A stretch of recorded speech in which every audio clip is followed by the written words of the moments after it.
Assalamualaikum warahmatullahi wabarakatuh. Salam sejahtera untuk kita semua. Perkenalkan, nama saya Rika Nur Ifasari, NPM 001 dari Program Studi Pendidikan Bahasa dan Sastra Indonesia Angkatan 2019. Di sini saya akan menjelaskan tentang pembelajaran membaca puisi secara imajiner sebagai salah satu tugas strategi pembelajaran BSI yang diampu oleh Ibu Lucia Sally Yunita MPD.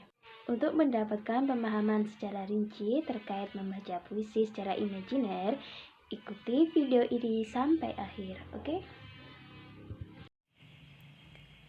Baik, pembelajaran akan saya mulai mengenai pembelajaran membaca puisi secara imajiner yang disampaikan oleh saya Rika Nur Ifasari sebagai salah satu tugas strategi pembelajaran yang diampu oleh Ibu Lucia Sally Yunita MPD. Pada slide pertama, yakni tentang pengertian pembelajaran membaca puisi. Pembelajaran membaca puisi adalah rangkaian kegiatan pembelajaran membaca dengan menampilkan interaksi antara pembaca, situasi, dan teks berdasarkan langkah-langkah prosedural. Adapun langkah prosedural yakni pada saat pra-membaca, saat membaca, dan pasca membaca. Dan aktivasinya dalam membaca yang di dalamnya mengimplementasikan membaca secara eferen dan estetis. Pengertian puisi. Puisi adalah sebuah karya sastra berupa ungkapan isi hati penulis yang di dalamnya ada irama, lirik, rima, dan ritme pada setiap barisnya. Menurut H.B. Jasin, puisi adalah suatu karya sastra yang diucapkan dengan sebuah perasaan yang di dalamnya mengandung suatu pikiran dan sebuah tanggapan. Dalam puisi terdapat kata-kata yang indah dengan susunan terindah, di mana penyair memilih kata-kata yang setepatnya yang kemudian disusun dengan sebaik-baiknya. Misalnya antara satu unsur dengan unsur lain sangatlah erat hubungannya. Ciri-ciri kebahasaan puisi. Puisi mempunyai ciri-ciri kebahasaan yang khas. Hal ini dapat membedakan puisi dengan karya sastra lainnya dan membuat puisi menjadi lebih indah. Puisi identik dengan kata-katanya yang indah. Jadi ini yang menjadi pembeda dengan sastra lainnya. Adapun ciri-ciri kebahasaan dalam puisi yakni bahasa dalam puisi dipadatkan dalam larik dan bait yang mempunyai arti luas. Pemilihan kata dengan mempertimbangkan makna kias, lambang, dan persamaan bunyi atau rima. Kemudian ciri selanjutnya yaitu puisi menggunakan kata-kata yang konkret untuk memperjelas makna dan mempermudah pembaca ataupun pendengar dalam memahaminya. Selain itu, bahasa dalam puisi juga menggunakan pencitraan atau pengimajian, yaitu menggunakan kata yang seolah-olah dapat didengar, dirasa, diraba, dan dilihat oleh pembaca atau pendengar. Pada pengimajian ini akan dijelaskan di slide selanjutnya. Irama atau ritme dalam puisi diartikan sebagai pengulangan yang teratur sehingga membuat puisi lebih estetis dalam membacanya. Unsur pembangun puisi. Unsur pembangun puisi dibagi menjadi dua, yakni unsur intrinsik dan unsur ekstrinsik. Unsur intrinsik yaitu unsur yang membangun puisi dari dalam, yang terdiri atas struktur fisik dan struktur batin. Unsur ekstrinsik puisi mencakup pengarang, proses kreatif, latar belakang kehidupan, situasi lingkungan sosial masyarakat, peristiwa zaman yang menjadi latar terlahirnya sebuah puisi. Jadi, unsur ekstrinsik ini unsur yang membangun puisi dari luar. Puisi tercipta dan hidup melalui kedua unsur tersebut.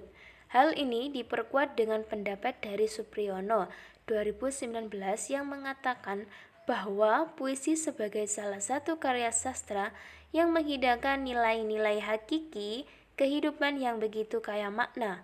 Karya puisi lahir bukan dari kekosongan, akan tetapi puisi itu lahir dari hasil penghayatan dan perenungan yang mendalam dari berbagai peristiwa yang terjadi di lingkungan karya sastra itu dilahirkan.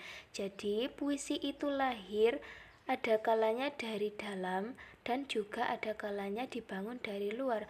Dibangun dari dalam itu dibangun dari struktur fisik dan kebatinan dari pengarang. Sedangkan unsur ekstrinsik dari luarnya itu tergantung dari lingkungan, faktor lingkungan,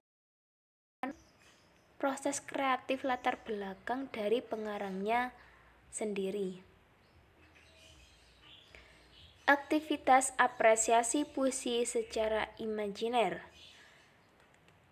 Untuk melakukan apresiasi sastra puisi, seorang tenaga pendidik sangat berperan penting dalam hal pendidikan. Dalam apresiasi puisi ini mengedepankan tentang pembelajaran puisi yang dilakukan di lingkungan sekolah. Hal utama yang harus dilakukan yakni melakukan berbagai cara untuk memotivasi peserta didiknya agar selalu tergugah membaca puisi. Jadi langkah awal yang digunakan tenaga pendidik atau guru yaitu bagaimana memotivasi muridnya untuk semangat dalam membaca puisi. Dengan banyak membaca sastra puisi, diharapkan peserta didik akan memiliki kemampuan memahami dinamika kehidupan dan mengembangkan kepekaan atau sensitivitas emosional. Membaca puisi secara imajiner yakni membaca sastra puisi karya penyair terkenal atau menuliskan pengalaman hidup yang mereka alami seperti melakukan perjalanan jauh, merasakan sakit hati, merasakan kekecewaan, mendapat kebahagiaan. Jadi membaca puisi imajiner yaitu membaca puisi dengan penuh penghayatan yang seolah-olah pembaca itu merasakan apa yang dirasa oleh pengarang puisi. Cara guru dalam pembelajaran membaca puisi dengan pendekatan saintifik. Pendekatan saintifik yaitu pendekatan yang dilakukan dengan karya ilmiah, misalnya melakukan observasi dan lain-lainnya. Adapun cara guru yang dilakukan yakni mengharuskan peserta didik membaca buku tambahan di samping buku pelajaran, baik yang tersedia di perpustakaan sekolah maupun yang diperoleh peserta didik di luar sekolah. Kemudian poin kedua yakni mengajak peserta didiknya belajar di luar kelas di alam terbuka yang memungkinkan mereka melihat, memandang, mengalami, dan menikmati ciptaan Tuhan. Berdasarkan hasil penglihatan, pengamatan, dan penghayatan peserta didik, guru meminta mereka untuk menuangkan ke dalam bentuk puisi. Yakni pembelajaran pada poin kedua ini pembelajaran tentang menulis puisi. Kemudian langkah-langkah cara membaca puisi. Untuk membaca puisi dengan benar ada hal yang harus diperhatikan, antara lain sebagai berikut. Pertama, intonasi yang jelas ketika membaca puisi. Mimik yang digunakan tepat sesuai dengan isi puisi. Mimik itu ekspresi wajah. Jadi jika puisinya sedih, maka ekspresi wajahnya juga harus sedih. Jika senang, maka ekspresi wajahnya juga harus senang. Kemudian yang ketiga, menggunakan bahasa tubuh yang tepat ketika membaca puisi. Menggunakan irama, pemenggalan atau jeda harus tepat, ada penekanan pada bagian puisi tertentu. Pada slide ini yakni membahas tentang puisi secara imaji atau imajiner. Imaji adalah unsur yang melibatkan penggunaan indera manusia. Imaji dapat dibagi menjadi 3, yaitu imaji suara, auditif, imaji penglihatan, visual, dan imaji raba atau sentuh, imaji taktil. Poin A, yakni contoh imaji auditif, contoh puisi yang mengandung imaji auditif, misalnya, dan kesunyian pun mencekam, tak ada suara yang terdengar kecuali deru angin. Imaji suara auditif ini terdapat pada kata-kata tak ada suara yang terdengar kecuali deru angin. Contoh B, yaitu puisi yang mengandung imaji visual, penglihatan. Misalnya, dan aku melewati jalan setapak yang berliku-liku dengan ditumbuhi pepohonan yang bergeletar daunnya oleh angin. Jadi pada contoh ini menggunakan imaji visual, penglihatan